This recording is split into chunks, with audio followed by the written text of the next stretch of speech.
That's really good. You know, that was one of the highlights of the night. I got goosebumps, you know, when I saw Sir Dean, and it was right. He was definitely right.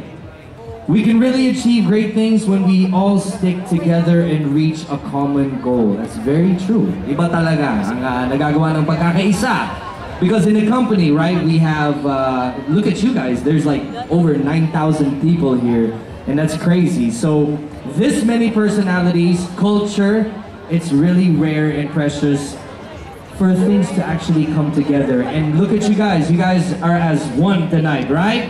Very diverse talaga ang Sykes Group. Sabi nga kanina nung, kumbaga yung nagpatotoo, yung nagbigay ng testimony, Sykes appreciates all genders, race, and creed. That's very true!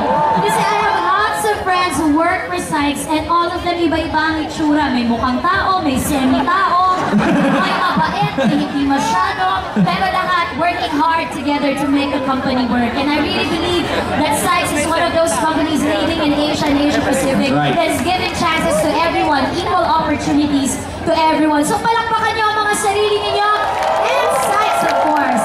That was definitely a moving experience a while ago when we saw all the glow sticks in the air. It shows a symbol of unity na meron dito sa Sykes na wala sa ibang kumpanya. At nakakatibayan dahil 9,000 people raising their lights together in a photogenic symbol.